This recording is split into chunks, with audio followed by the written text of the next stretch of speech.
فلا مضل له ومن يضلل فلا هادي له أشهد أن لا إله إلا الله وحده لا شريك له وأشهد أن محمدا عبده ورسوله لا نبي ولا رسول بعده.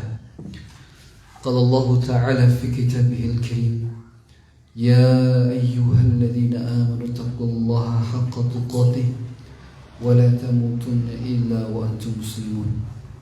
وقال: يا أيها الناس اتقوا ربكم الذي خلقكم من نفس واحدة وخلق منها زوجها وبث منهما رجالا كثيرا ونساء واتقوا الله الذي تساءلون به والأرحام إن الله كان عليكم رقيبا. وقال: يا أيها الذين آمنوا اتقوا الله وقولوا قولا سديدا يصلح لكم أعمالكم ويغفر لكم ذنوبكم ومن يطع الله ورسوله فقد فاز فوزا عظيما. Ikhwani, akhwati, a'azzani Allah wa iyyakum. Mari pada kesempatan malam hari ini kita kembali bersyukur kepada Allah Subhanahu wa taala atas nikmat dan karunia-Nya. Allah mengumpulkan kita pada malam hari ini. Tentunya kita berkumpul meninggalkan rumah-rumah kita, melangkahkan kaki kita dengan tujuan yang mulia. Dan tujuan ini harus senantiasa kita hadirkan setiap kali kita meninggalkan rumah kita, kita keluar dari pintu rumah kita dengan tujuan tidak keluar kecuali untuk menuntut ilmu. Ketika kita memiliki niatan itu, maka selama kita keluar, sebagaimana dikatakan Nabi kita Nabi Muhammad SAW, maka kita ditulis sedang berjihad fisabilillah hatta yarji. Sebagaimana dalam hadis yang dikeluarkan oleh Imam Abu Dawud, dan hadis ini dinyatakan hasan. Kata Nabi SAW, man yakhruju min baitihi la yakhruju illa talaban lil ilmi fahuwa fi sabilillahi hatta yarji.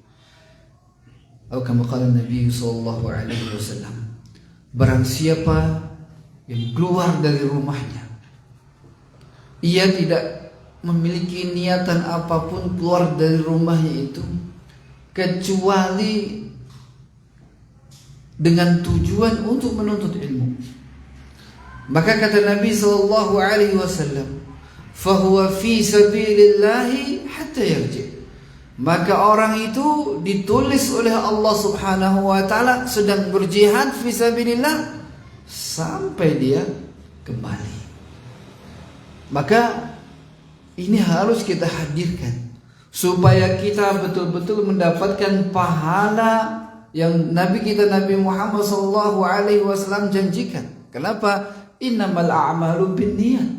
Sesungguhnya amalan itu akan Allah Subhanahu wa taala berikan pahalanya sesuai dengan niatnya. Ketika kita niat, kita keluar menuntut ilmu dalam rangka berjihad fisabilillah, maka Allah Subhanahu wa taala akan tulis selama kita meninggalkan rumah kita, kita sedang berjihad fisabilillah. Salawat dan salam semoga senantiasa tercurah kepada Nabi kita Nabi Muhammad SAW, keluarganya, sahabat-sahabatnya, dan orang-orang yang senantiasa mengikuti jejak dan langkahnya hingga hari kiamat. Jamaah yang dimuliakan Allah Subhanahu wa taala, pada kesempatan malam hari ini kita lanjutkan penjelasan hadis yang ke-56, di mana pada kesempatan yang lalu sudah kita bacakan hadisnya dan sudah kita jelaskan muqaddimahnya. Dan pada kesempatan malam hari ini insyaallah kita petik fiqih dan fawaid atau faidah-faidahnya. Untuk mengingat kembali apa yang sudah kita baca pada kesempatan yang lalu, sebuah hadis yang diriwayatkan oleh Imam Bukhari dan Muslim dari Abi Sufyan bin Sahar bin Harb radhiyallahu anhu hadis ini menceritakan bagaimana kisah Raja Heraklius, Raja Heraklius. Ketika Raja Heraklius itu mendapatkan surat dari baginda Nabi kita Nabi Muhammad sallallahu alaihi wasallam, kemudian ketika datang kafilah yang dipimpin oleh Abu Sufyan, maka Raja Heraklius ini ingin mengetahui lebih dalam tentang Nabi Muhammad sallallahu alaihi wasallam. Hanya saja Allah takdirkan Heraklius ini walaupun sudah mengetahui kebenaran, tapi Allah Subhanahu wa taala tidak berikan Heraklius taufik untuk dia masuk Islam. Untuk dia masuk Islam. Qala Heraklu, setelah Heraklius memanggil Abu Sufyan, kemudian disebutkan sebelumnya hadisnya adalah hadis yang panjang bagaimana kisah Nabi Muhammad SAW, yang kemudian akhirnya Heraklius bertanya, "Famadza ya'murukum?" Lalu apa yang diperintahkan oleh Nabi kalian? Qala Abu Sufyan, maka Abu Sufyan pun menjawab, di mana saat itu Abu Sufyan statusnya adalah orang kafir. Qultu, maka aku jawab, kata Abu Sufyan bin Sakhr, yang diperintahkan Nabi Muhammad itu u'budullaha wahdahu wa la tusyriku bihi syai'an. Ini yang pertama. Yang diperintahkan Nabi Muhammad di Mekah itu adalah agar manusia itu hanya menyembah Allah Subhanahu wa taala satu-satunya, wala tusyriku bihi syai'an, dan jangan sampai kalian wahai penduduk Makkah dan siapapun yang mendengar dakwah Nabi Muhammad menyekutukan Allah Subhanahu wa taala sedikit pun. Watruku ma yaqulu aba'ukum, dan agar kalian meninggalkan apa-apa yang dikatakan oleh nenek moyang kalian. Wa ya'muruna bis-shalah, Nabi Muhammad itu, kata Abu Sufyan, selalu memerintahkan kita untuk menegakkan salat. Was-sidqi, dan Nabi Muhammad itu selalu memerintahkan kita untuk selalu bersikap as-sidqu. Apa itu sidqu? Jujur. Inilah yang menjadi syahid, yang menjadi titik pembahasan kenapa hadis ini dimasukkan ke dalam bab as-sidqu. Wal afaf, dan Nabi Muhammad itu selalu memerintahkan kita agar kita punya sifat afaf, iffah. Iffah itu menjaga kehormatan. Wasillah, dan Nabi Muhammad itu selalu memerintahkan kita agar jangan sampai kita memutuskan tali silaturahim. Muttafaqun alaih. Jamaah yang dimuliakan Allah Subhanahu wa taala, beberapa penjelasan sudah kita jelaskan pada kesempatan yang lalu, bahkan kita sebutkan contoh di antara orang-orang yang sudah mengetahui persis ajaran Nabi sallallahu alaihi wasallam, namun kebanyakan di antara mereka tidak mau menerima. Contohnya adalah kebanyakan dari orang-orang Yahudi. Namun kita sebutkan beberapa contoh orang Yahudi yang masuk Islam. Di antaranya kita sebutkan kemarin adalah siapa? Abdullah bin Salam, di mana beliau sudah mengetahui persis ciri-ciri Nabi Muhammad yang akan menjadi Nabi akhir zaman. Tapi Allah Subhanahu wa taala berikan taufik kepada Abdullah bin Salam setelah menanyakan 3 hal, di mana 3 hal itu tidak diketahui, tidak bisa menjawabnya kecuali siapa? Kecuali Nabi. Dan ternyata dijawab oleh Nabi kita Nabi Muhammad sallallahu alaihi wasallam. Berbeda dengan Heraklius ini, di mana Heraklius ini juga persis mengetahui, karena Heraklius ini adalah orang yang konsisten dengan Injil, juga sudah mengetahui bagaimana Nabi akhir zaman, nabi yang akan menjadi penutup para nabi. Sehingga ketika diterangkan sifat Nabi Muhammad oleh Abu Sufyan itu sudah tergambar betul-betul ini adalah sifat yang sudah saya tahu. Ya, namun beliau lebih memilih untuk tetap berada di agamanya. Ya. Tentunya kehendak Allah Subhanahu wa ta'ala.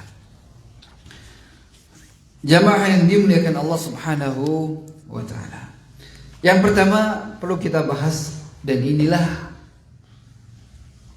kalau kita bisa sebut rangkuman dari ajaran Islam, baik dari ibadah, akhlak, ya, dan muamalah. Inilah yang disebutkan Abu Sufyan ini sudah mencakup 3 aspek tersebut. Ya, di mana Abu Sufyan saat itu adalah orang yang kafir, tapi persis mengetahui Islam itu seperti ini. Yang dibawa oleh Nabi Muhammad itu seperti ini. Yang kemudian diberitakan kepada siapa? Heraklius. Yang pertama, u'budullaha wahdahu wa la tusyriku bihi syai'a. Ini inti yang pertama. Seruan Islam itu adalah agar manusia itu seluruhnya menyembah Allah Subhanahu wa ta'ala dan tidak menyekutukan sedikit pun dalam beribadah. Ini adalah karakteristik Islam. Bahkan seruan ini pun dibawa oleh semua nabi dan rasul.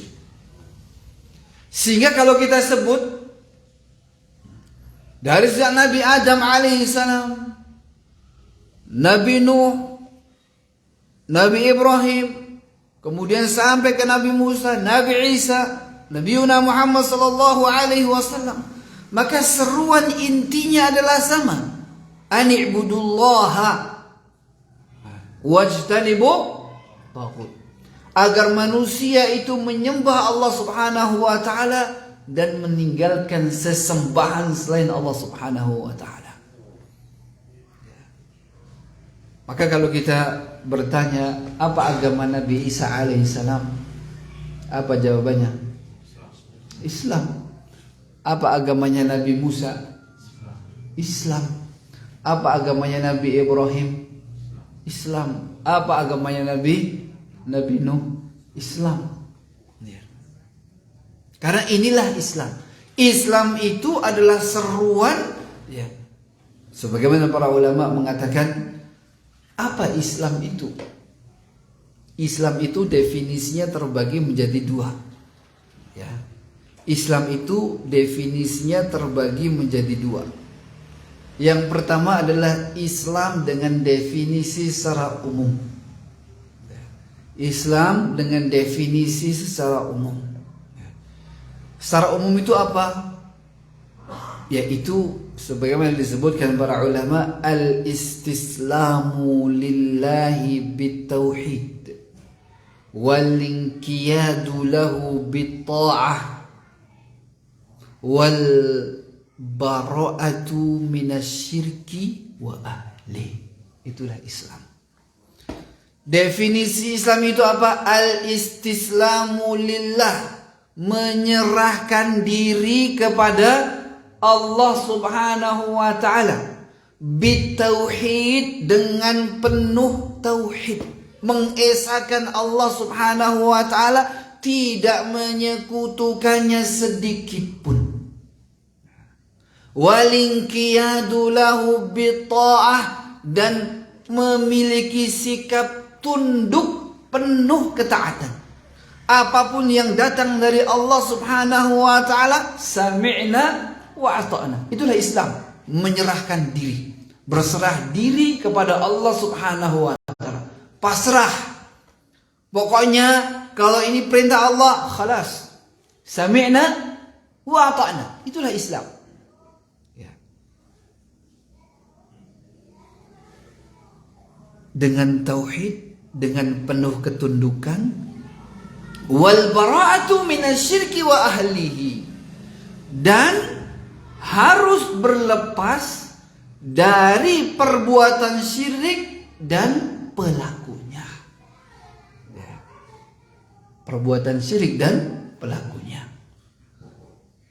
Kalau kita lihat, maka semua nabi dakwahnya adalah tauhid dan berlepas diri dari syirik dan pelaku syirik.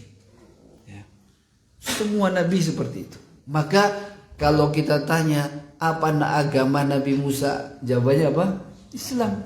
Kenapa? Karena Nabi Musa dakwahnya seperti ini yang kita sebutkan dalam definisi secara umum. Apa agama Nabi Isa? Islam. Tidak kita sebut agamanya Nasrani. Tidak, tapi agamanya apa? Islam.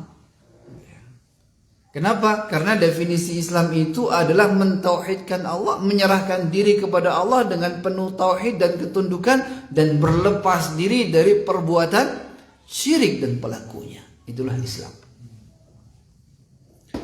Maka orang-orang Bani Israel di saat adanya Nabi Musa alaihissalam dan mereka mengikuti syariat Nabi Musa, maka Bani Israel itu adalah muslimun, orang-orang Islam di zaman Nabi Musa. Orang-orang yang mengikuti Nabiullah Isa alaihissalam di zaman Nabi Isa sebelum munculnya Nabi Muhammad, mereka adalah orang-orang Islam di zaman Nabi Isa. Jadi semua agama itu yang dibawa oleh para nabi itu adalah agama Islam. Ini definisi yang pertama. Kemudian definisi yang kedua adalah khusus. Khusus ini apa? Lebih sempit, lebih spesifik, yaitu definisi setelah kenabian Nabi kita Nabi Muhammad sallallahu alaihi wasallam. Setelah Nabi Muhammad sallallahu alaihi wasallam datang, diutus oleh Allah Subhanahu wa taala menjadi rasul, maka Islam itu adalah ad-din alladzi jaa bihi Muhammad sallallahu alaihi wasallam.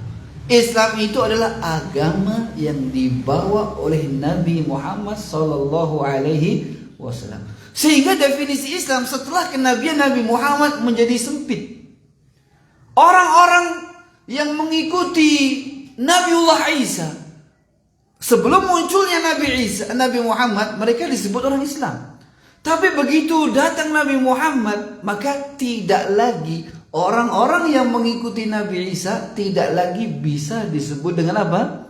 Islam. Kenapa? Karena Islam sudah menjadi lebih sempit, yaitu apa? Agama yang dibawa oleh Nabi Muhammad sallallahu alaihi wasallam.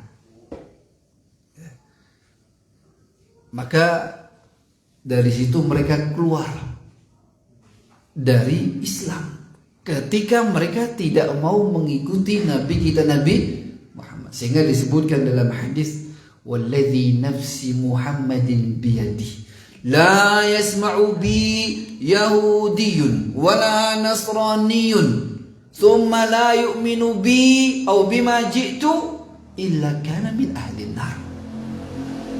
Tidak ada seorang pun yang pernah mendengar seruanku, yaitu Nabi kita Nabi Muhammad sallallahu alaihi wasallam. Baik itu kata Nabi orang Yahudi atau orang Nasrani. Tsumma la yu'minu bi.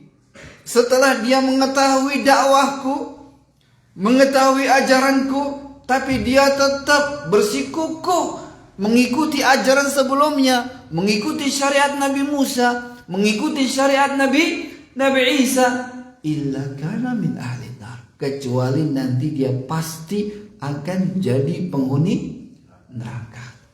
Maka dari situlah Islam itu menjadi definisi yang lebih sempit, yaitu agama yang dibawa oleh Nabi Muhammad sallallahu alaihi wasallam. Adapun sebelum datangnya Nabi Muhammad, maka Islam itu umum, yaitu apa? Siapapun yang menyerahkan dirinya kepada Allah dengan tauhid dan dia tunduk dengan ajaran Allah Subhanahu wa taala dan berlepas diri dari syirik dan pelakunya, maka dia adalah muslim. Jadi yang pertama di antara ringkasan agama Islam adalah hanya menyembah Allah dan menjauhi perbuatan syirik. Kemudian yang kedua, kata Abu Sufyan, watruku ma yaqulu aba'ukum. Ini yang kedua.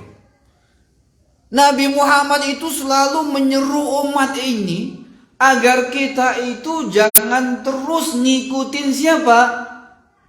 Nenek moyang kita. Ya. Adat kebiasaan orang-orang sebelum kita. Selama atau ketika adat itu adalah adat yang tidak sesuai dengan apa yang diajarkan oleh Nabi kita Nabi Muhammad Sallallahu Alaihi Wasallam. Ya.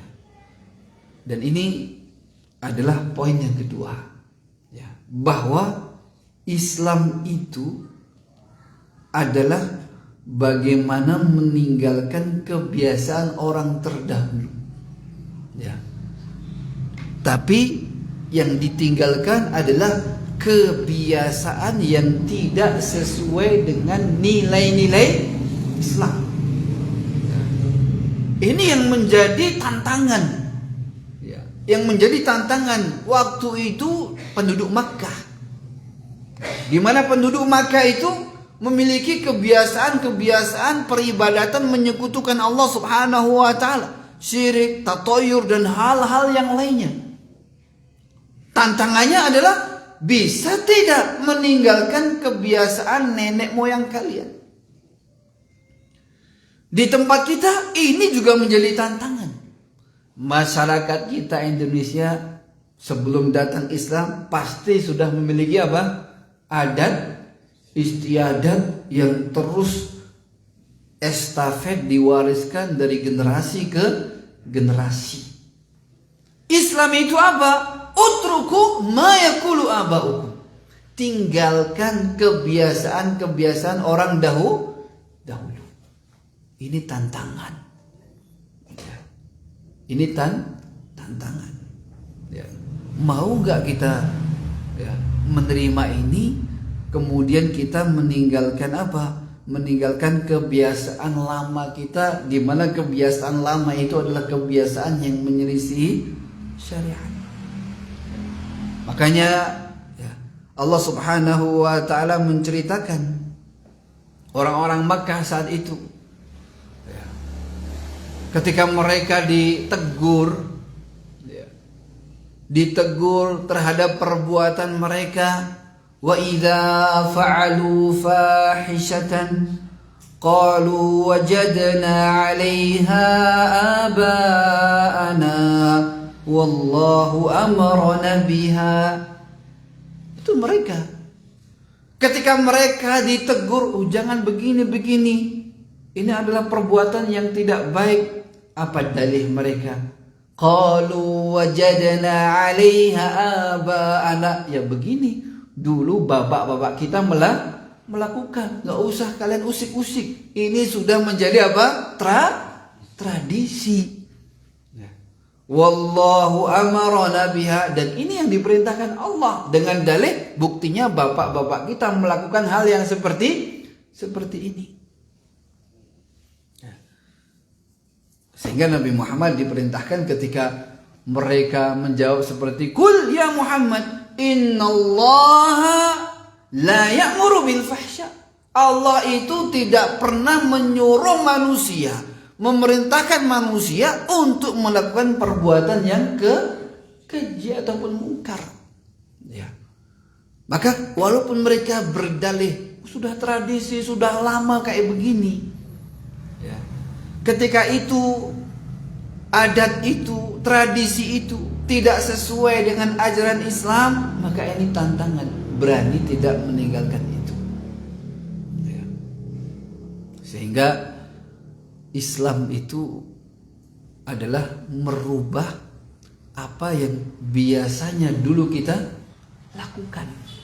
Bukan menyesuaikan, memasukkan sesuatu seperti atau yang kita terima adalah apa-apa yang seperti biasa kita lakukan. Yang tidak sama kita pilih-pilih. Oh, ini nggak sama dengan kita, jangan, nggak usah diterima. Nah, jadi inilah yang kedua. Inti dari ajaran Islam yang kedua adalah apa? Meninggalkan adat orang-orang terdahulu jika adat itu tidak sesuai dengan syariat. Namun jika adat itu tidak menyelisih syariat, sejalan dengan syariat, maka tidak diperintahkan untuk ditinggalkan. Seperti adat kebiasaan orang-orang Makkah. Dari zaman dahulu orang Makkah itu selalu memuliakan tamu. Seburuk-buruknya orang Makkah, ketika ada tamu pasti dimuliakan. Makanya kalau kita lihat dulu Bani Hashim, orang-orang yang haji, itu yang dari dulu yang menyambut mereka adalah mereka, orang-orang Quraisy. Itu adat mereka. Apakah itu menyelisih syariat? Tidak. Maka adat tradisi yang tidak menyelisih syariat, maka tetap diteruskan. Kemudian yang ketiga,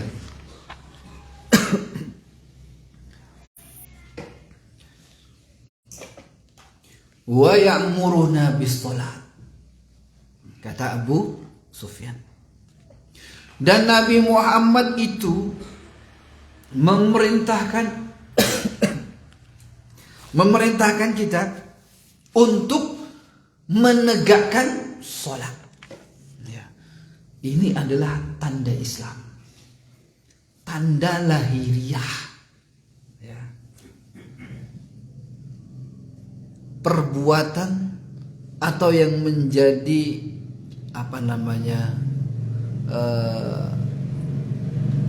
semacam bendera yang membedakan ini Islam ataukah tidak, itu adalah sholat ya, secara lahir ya. Maka Nabi SAW mengatakan al-ahdul ladzi bainana wa bainahum as-shalah faman tarakaha faqad kafar. Perjanjian yang ada antara kita dan mereka orang-orang kufar, orang-orang yang tidak mau masuk Islam, adalah as-shalah. Itulah yang membedakan. Maka man taraka faqad kafar. Maka barang siapa yang meninggalkan salat, maka dia telah kafir. Para ulama berselisih pendapat tentang hukum meninggalkan salat. Apakah sampai kufur akbar atau hanya sampai kufur asghar? Ya, sebagian ulama ya, dan kebanyakan mayoritas ulama Saudiyah lebih condong pada bahwa meninggalkan sholat itu kufur akbar. Ya, ketika dia meninggalkan sama sekali nggak mau sholat, maka kufur akbar dengan dalil-dalil yang ada. Namun sebagian ulama mengatakan bahwa meninggalkan sholat itu adalah derajatnya hanya sampai ke kufur asghar, kufur amali, selama tidak meyakini bahwa sholat itu tidak wajib. Tapi kalau dia meyakini sholat gak wajib, maka sama dia kufur akbar. Kenapa? Karena sudah sampai kepada i'tiqad atau keyakinan. Intinya para ulama berselisih ya, para ulama berselisih dalam dua pendapat ini. Kedua-duanya bahaya ya.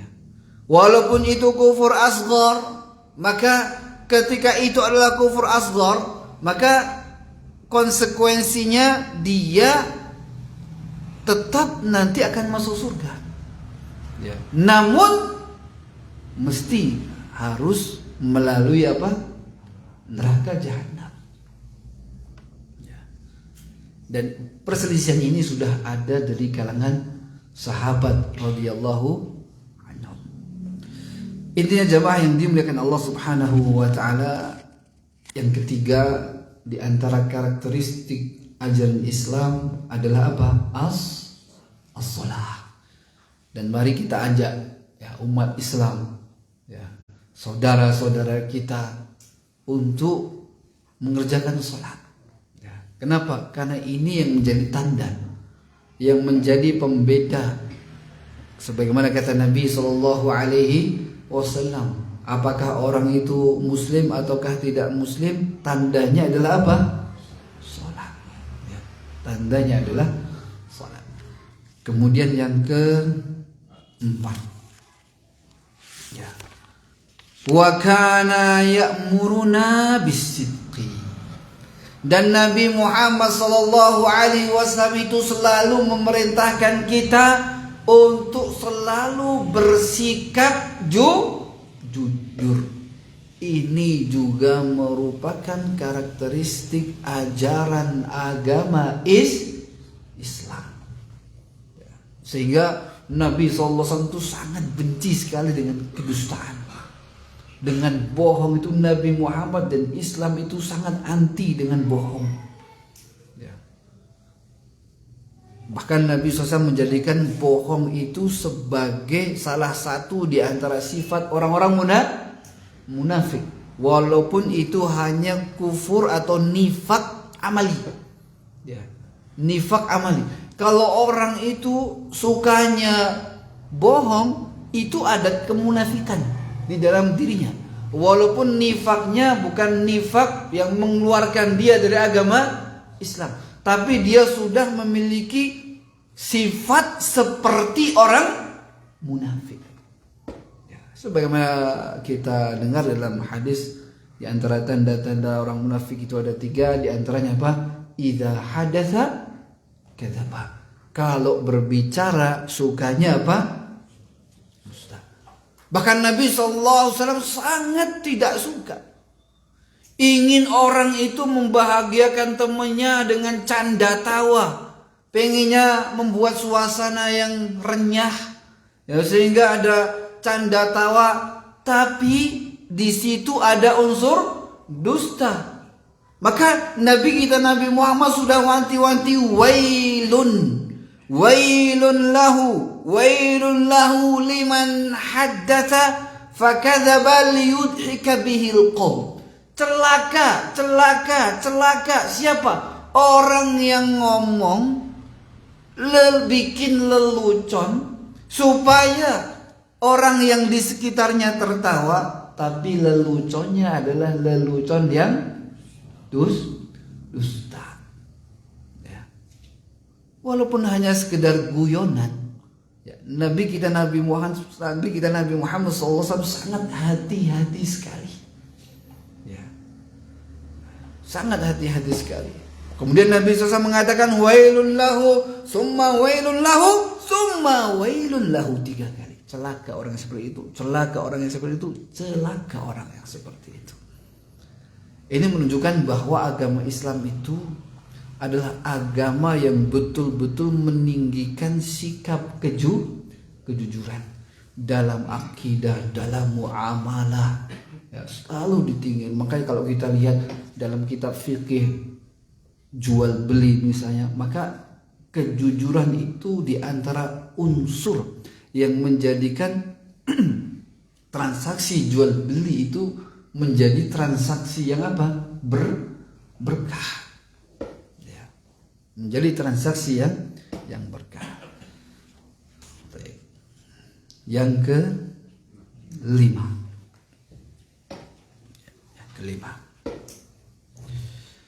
Wal afaf, dan Nabi SAW itu selalu memerintahkan kita untuk bisa menjaga kehormatan diri. Ini juga karakteristik Muslim.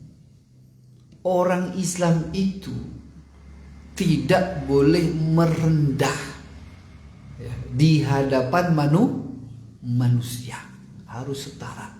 Hanya boleh merendah di hadapan siapa? Allah Subhanahu wa ta'ala. Dan iffah, menjaga kehormatan itu ada pada 2 hal. Yang pertama adalah kehormatan dari syahwat kemaluan. Yang kedua adalah kehormatan dari syahwat perut.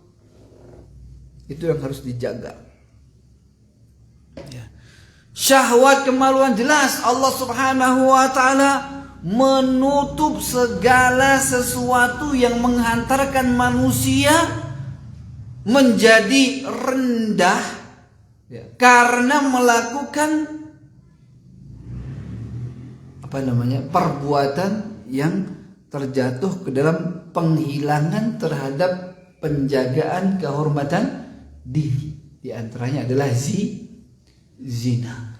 Allah Subhanahu wa taala tutup segala pintu-pintu yang menghantarkan kepada perbuatan zina. Ya. Maka Allah Subhanahu wa taala itu tidak melarang kita untuk berzina, tapi melarang kita untuk mendekati perbuatan zina. Jadi lebih ablak, lebih lebih dalam. Lebih dalam, bukan wala tasnu dan jangan berzina, tapi apa? Wala taqrabu az-zina. Jangan dekati zina.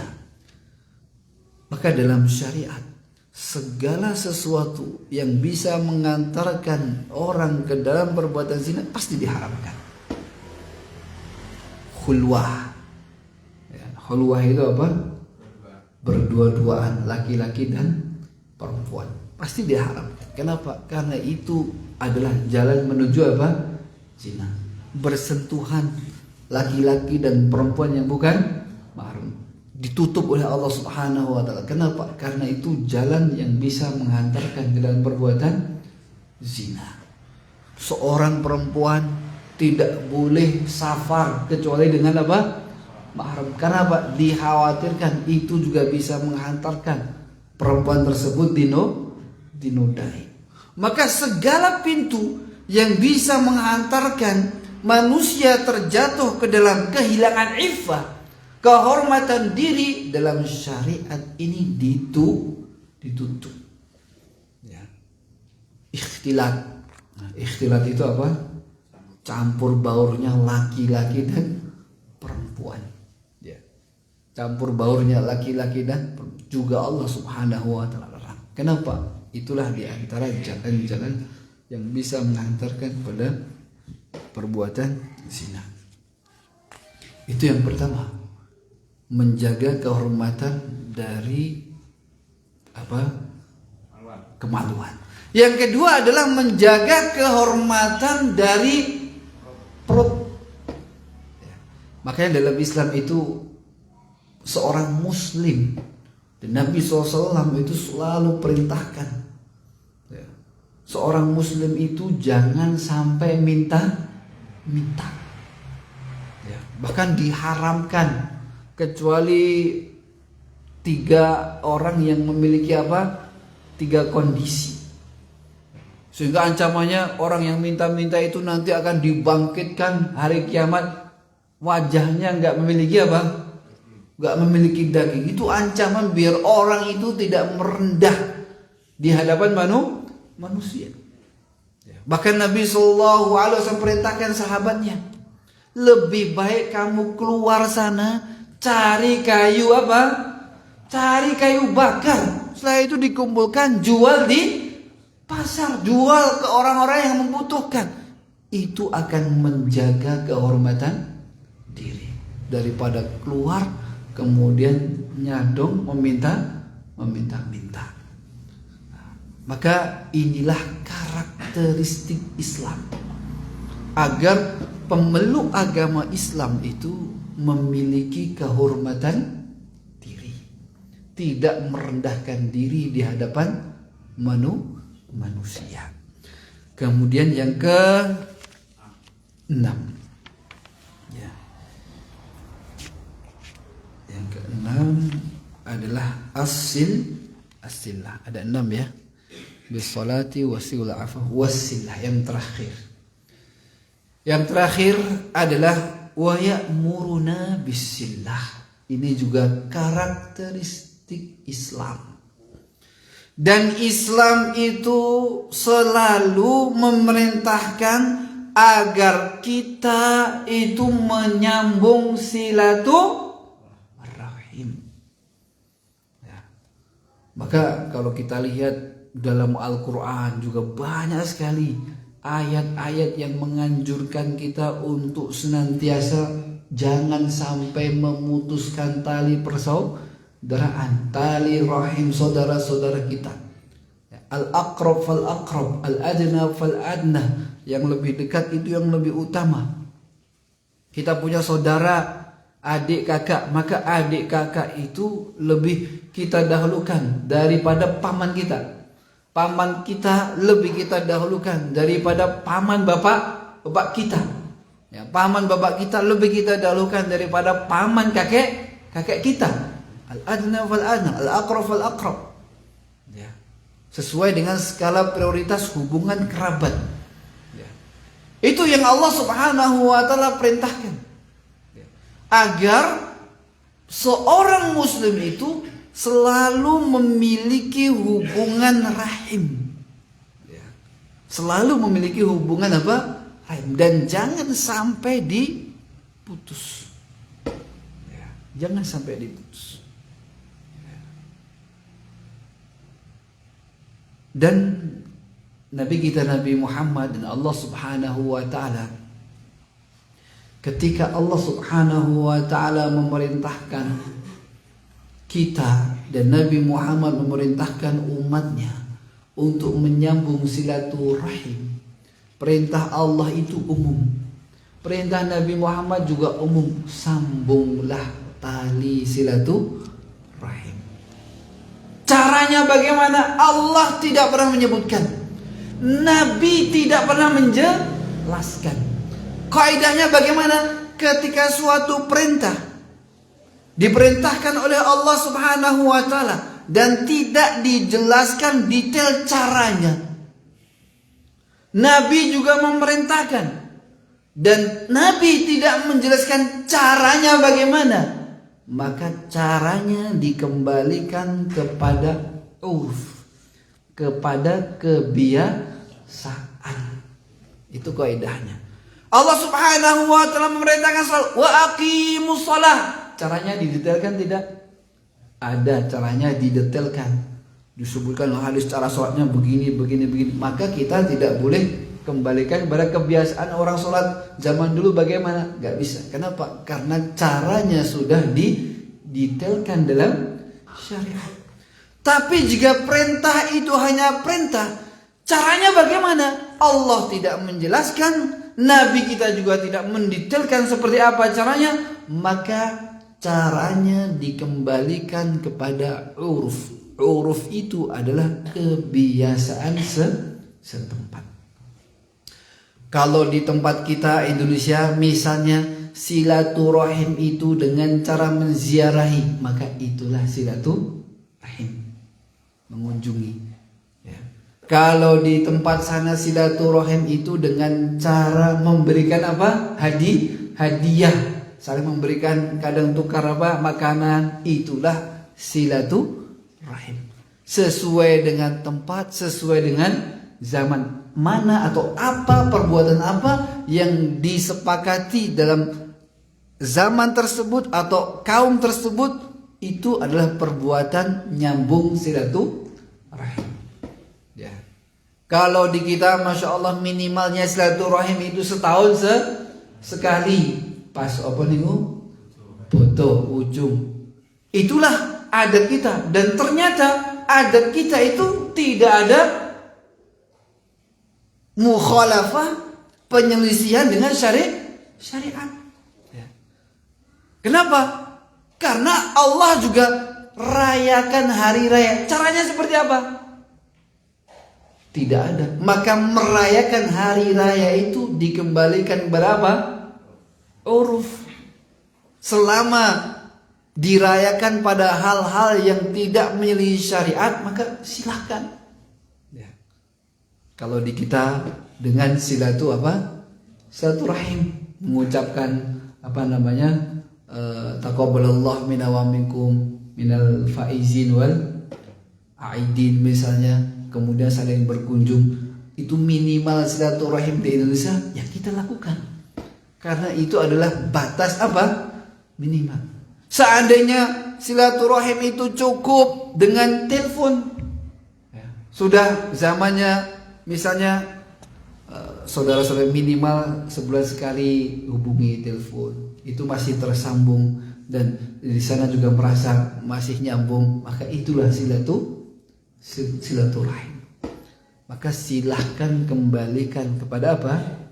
Kepada urf, kebiasaan setempat, karena perintahnya adalah umum. Jamaah yang dimuliakan Allah Subhanahu wa ta'ala. Ini adalah hadis yang ke-56, yaitu intisari dari ajaran Islam yang diceritakan oleh seorang yang kafir saat itu, yaitu siapa? Abu Sufyan. Yang alhamdulillah pada akhirnya Abu Sufyan pun masuk Islam. Satu hadis lagi, hadis yang ke-57.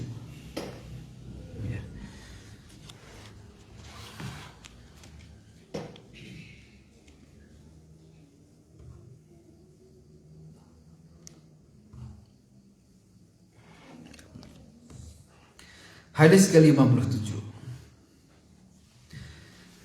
An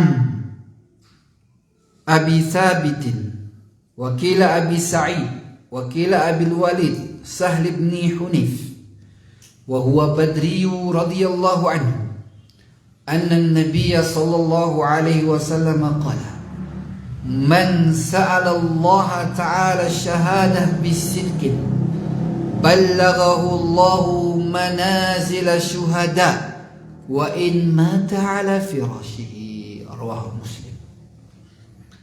Ini masih dalam bab as-sidqu, tapi sidqu di sini adalah siddiq atau kejujuran batin, kejujuran niat, ya. Bukan kejujuran yang diucapkan, tapi kejujuran yang ada di hati. Itu juga masuk ke dalam as-sidqu. Dari Abi Thabit wakila, dan dikatakan Abi Sa'id kunyahnya, dan dikatakan kunyahnya adalah Abil Walid Sahal bin Hunayf wa huwa Badri radhiyallahu anhu, di mana Abi Sa'id ini adalah seorang sahabat yang ikut perang Badar. Ketika dikatakan Badri berarti pasti masuk surga, ya. Radhiyallahu anhu, semoga Allah Subhanahu wa taala meridainya. Anna Nabi sallallahu alaihi wasallam qala, bahwa Nabi sallallahu alaihi wasallam bersabda, man sa'ala Allah ta'ala syahadata bisidqin. Kata Nabi, barang siapa yang memohon meminta kepada Allah Subhanahu wa taala asy-syahadah, mati syahid, bisidqin, dengan permintaan yang tulus, jujur, bukan hanya pura-pura. Ballaghahu Allahu manazil syuhada, maka Allah Subhanahu wa taala akan sampaikan orang tersebut kepada manzilah, kedudukan orang-orang yang mati syahid. Wa in mata ala firashihi, walaupun akhirnya dia mati di atas kasurnya, sama sekali tidak pernah ikut perang, berjihad fisabilillah, sama sekali tidak pernah ikut. Jamaah yang dimuliakan Allah Subhanahu wa taala, hadis yang disebutkan oleh Imam An-Nawawi ini juga berkaitan dengan as-sidqu, dengan kejujuran. Tapi kejujuran yang diangkat di sini oleh Imam An-Nawawi adalah kejujuran batin. Sehingga Nabi mengatakan man sa'alallahu ta'ala syahadata bisidqin. Barang siapa yang meminta Allah Subhanahu wa taala untuk mendapatkan syahid dengan penuh ketulusan, kejujuran dalam hatinya, maka dia akan mendapatkannya. Dan kita ketahui bahwa syahid itu adalah kedudukan yang paling tinggi. Setelah as-siddiqah, sebagaimana Allah Subhanahu wa taala sebut dan kita sebutkan pada kesempatan yang lalu, may yuti'illaha war rasulah faulaika ma'al ladzina an'ama Allahu 'alaihim minan nabiyyin wasiddiqin wasyuhada'i wassalihin. Ya. Jadi kedudukan tertinggi itu para nabi, siddiqin, syuhada dan salihin. Itulah 4 orang yang Allah Subhanahu wa taala tinggikan derajatnya. Kalau nabi tidak mungkin kita minta untuk menjadi apa? Nabi itu sudah mustahil. Maka berikutnya adalah yang kedua, siddiqin. Itu yang bisa kita usahakan. Wasyuhada itu bisa kita usahakan. Wasalihin itu bisa kita usahakan. Maka di antara kedudukan tinggi itu adalah asyahadah. Seorang syahid. Dan asyahadah itu banyak. Syahid itu banyak. Yang pertama adalah asyahadah bi ahkamillah. Orang-orang yang menjadi saksi hukum-hukum Allah Subhanahu wa taala, yaitu para ulama. Para ulama menyebutkan bahwa ulama itu juga derajatnya syahid. Kenapa? Karena para ulama itu menjadi saksi atas syariat Allah Subhanahu wa taala. Sebagaimana Allah Subhanahu wa taala sebut dalam surah Al-Imran ayat yang ke-18, A'udzubillahi minasyaitonir rajim, syahidallahu annahu la ilaha illa huwa wal malaikatu wa ulul ilmi. Syahidallahu annahu la ilaha illahu, la ilaha illahu, yang menyaksikan, yang menjadi saksi bahwa tidak ada sesembahan selain Allah itu adalah satu, para malaikat. Dua, ulul ilmi, orang-orang yang memiliki ilmu. Maka orang-orang yang memiliki ilmu itu juga mendapatkan derajat apa? Syahid. Dan para ulama ahli tafsir mengatakan bahwa di antara golongan syuhada itu adalah para ulama. Kemudian di antara yang masuk ke dalam syahid, di antaranya adalah orang yang mati tertimpa to'an. To'an itu apa? Wabah. Ya. Wabah, lepra ataupun yang lainnya, kusta. Wal batan, ataupun orang yang mati karena mengalami sakit perut yang dahsyat. Sebabnya itu adalah karena di perutnya. Wal harik, atau orang yang mati terbakar. Atau orang yang mati tenggelam. Maka itu juga masuk ke dalam apa? Syahid. Jadi orang yang mati karena terkena wabah, orang yang mati terbakar, orang yang mati tenggelam, orang yang mati yang seperti itu, maka dia masuk ke dalam derajat apa? Syuhada. Ya. Derajat syuhada. Yang kedua ini tidak bisa diusahakan. Itu adalah pilihan Allah Subhanahu wa ta'ala. Makanya ketika ada penyakit wabah, kita diperintahkan untuk apa? Kabur, untuk lari, menjauhkan diri. Bukan, nggak apa-apa lah, mati syahid. Rumahnya kebakar, nggak apa-apa, di sini saja, biar mati syahid. Tidak. Yang kedua ini adalah pilihan Allah. Ketika seorang hamba itu sudah berusaha, ternyata tidak mampu untuk menyelamatkan diri. Ya. Makanya Nabi SAW mengatakan, firru minal majzubi firarakum minal asad. Larilah kalian dari penyakit lepra itu sebagaimana larinya kalian dari apa? Singa. Padahal orang yang mati karena penyakit itu akan mati syahid. Tapi Nabi kita perintahkan agar kita tetap menjauh. Artinya apa? Kita diperintahkan untuk berusaha menyelamatkan diri.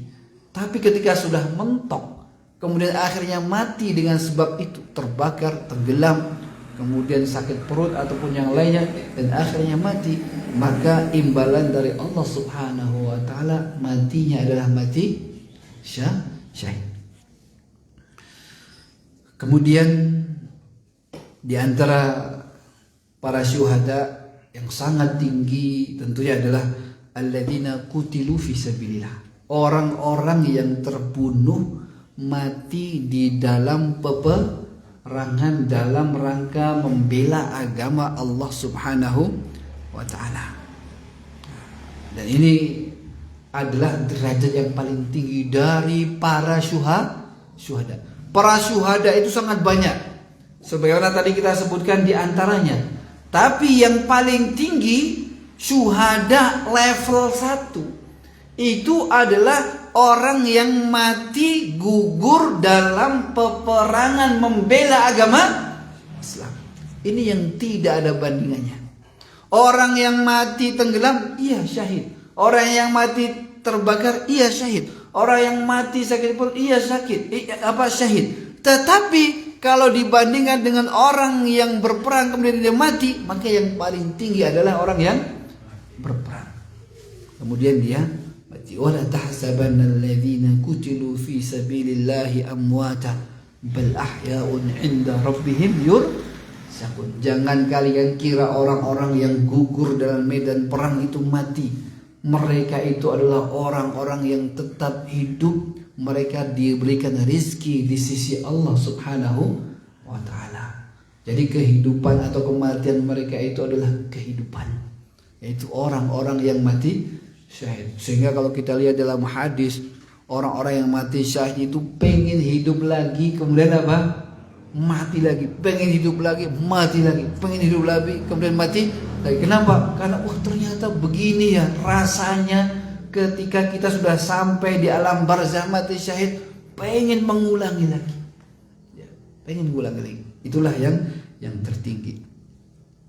Kemudian di antara golongan syuhada adalah orang yang mati dalam rangka membela atau mempertahankan hartanya. Ini tidak Nabi Sallallahu Alaihi Wasallam celah. Cuma harta saja kok dipertahankan, kan tinggal di loske saja, nanti bisa dicari. Kenapa? Karena di antara daruratul Islam, di antara poin pokok dasar Islam itu adalah hifzul mal, ya, menjaga harta. Kan ada 5 dzurriyyatul khamsah, ya. Ada 5 pilar penjagaan, ya, dalam Islam. Di antaranya adalah hifzul mal. Bagaimana Islam ini menjaga harta. Maka dalam transaksi, dalam apapun dalam Islam itu sangat detail sekali. Kenapa? Karena Islam itu menghargai hak milik manusia.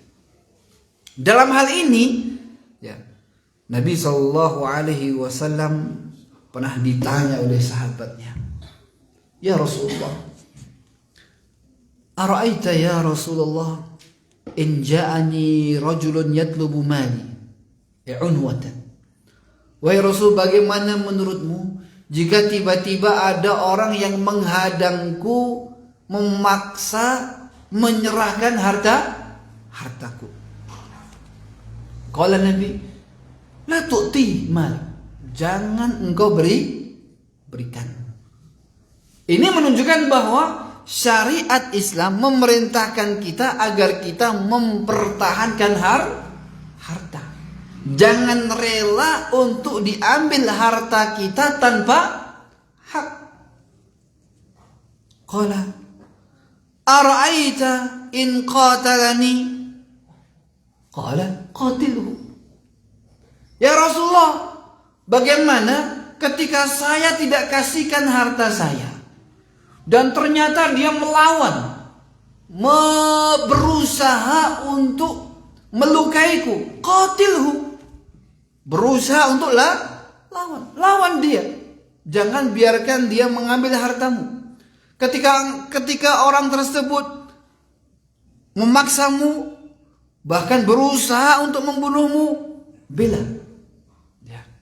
Bela, jangan kau mudah serahkan, kata Nabi SAW. Qala ara'aita in qataltuhu? Ya Rasulullah, kalau akhirnya ternyata terjadi apa? Perkelahian antara jambret dan aku, ya Rasulullah. Dan ternyata aku bisa membunuhnya.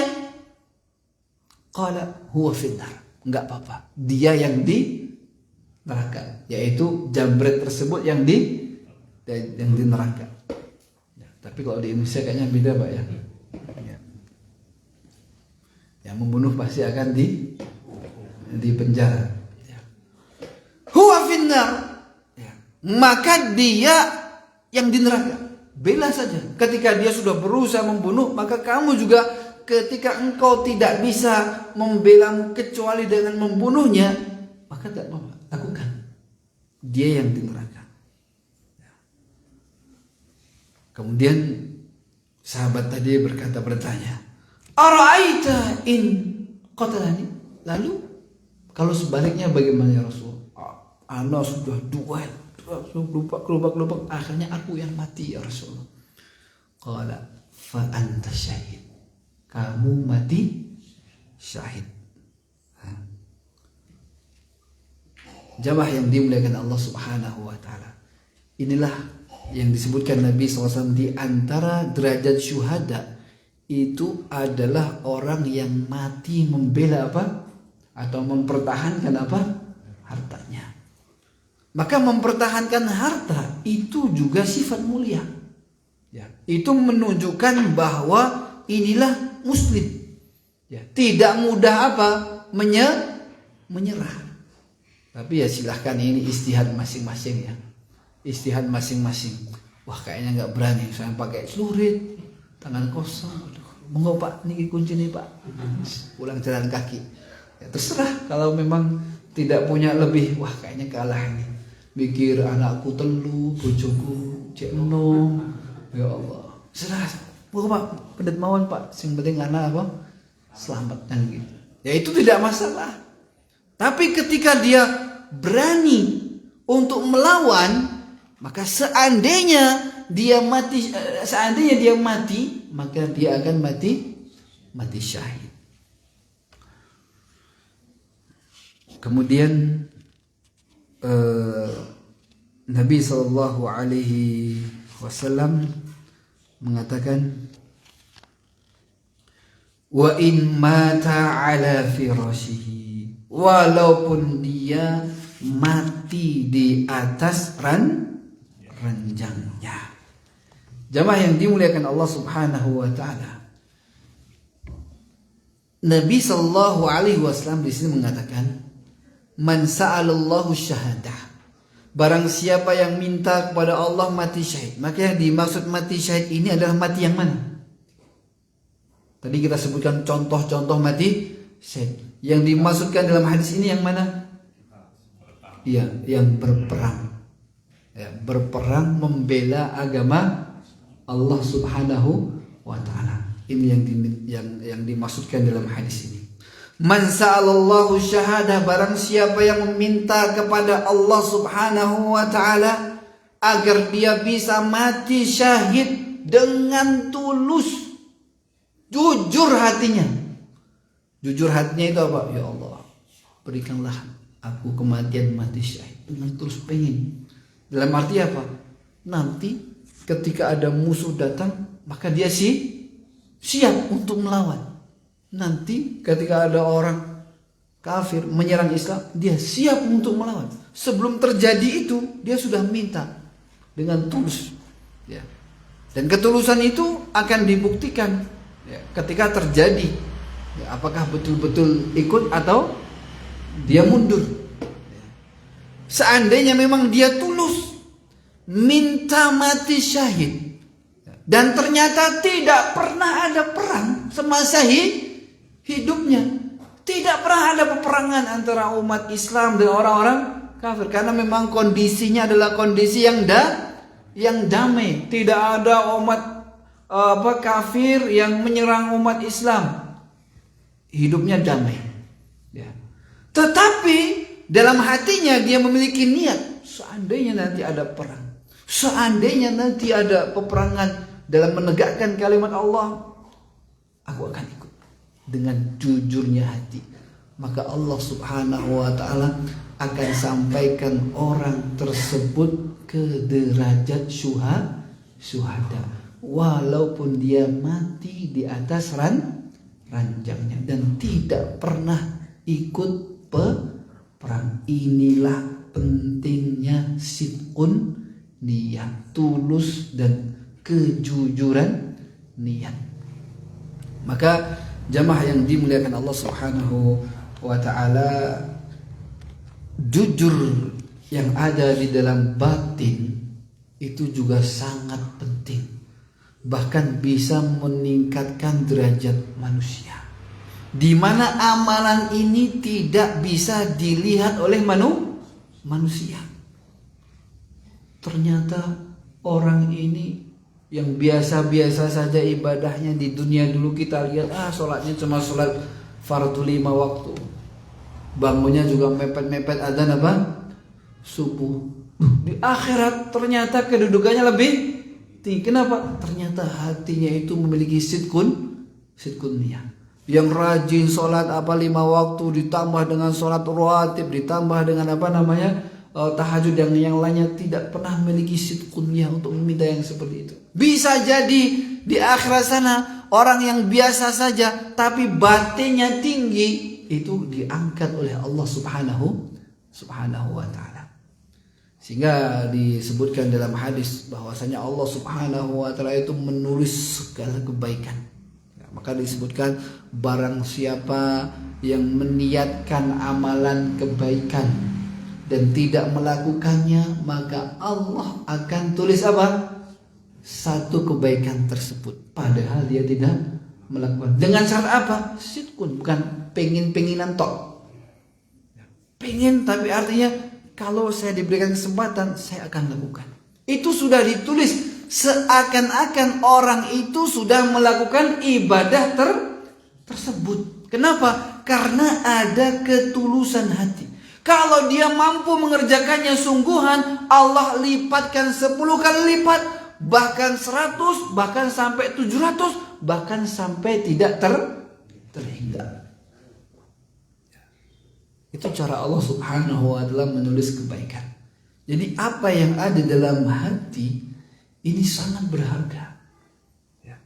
Ketika kita, Masya Allah, terkadang kita melihat ada orang dermawan, ada orang kaya, kemudian ya Allah, saya pengen banget bisa seperti dia. Seandainya aku diberikan harta seperti dia, saya akan bangun masjid seperti dia. Dengan terus maka ditulis dia bangun masjid.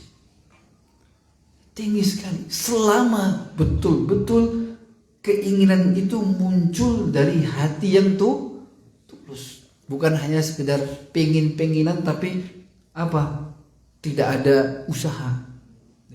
Pengen itu ada usaha. Ada usaha bagaimana caranya, ternyata tidak kesampaian. Maka akhirnya orang tersebut juga tetap akan mendapatkan amalan atau pahala amalan tersebut. Berbeda dengan keburukan. Allah Subhanahu wa ta'ala tuliskan, man hamma bisayyi'atin, barang siapa yang meniatkan kerentek dalam hatinya pengen melakukan keburukan, falam ya'malha, tapi dia tidak mengerjakannya, apakah Allah tulis satu keburukan? Tidak. Itulah maha mulianya, maha dermawannya Allah Subhanahu wa ta'ala. Kalau kebaikan, niat kebaikan, walaupun dia belum sampai melakukannya, Allah sudah tulis. Tapi kalau keburukan, dia meniatkan untuk berbuat buruk, tapi kemudian ditinggalkan, bukan Allah Subhanahu wa ta'ala tulis dia mendapatkan keburukan, Justru kebalikannya, Allah akan tulis satu kebaikan. Kenapa? Karena dia meninggalkan keburukan tersebut, dengan syarat dia tinggalkan karena takut kepada Allah Subhanahu wa ta'ala. Enggak jadi.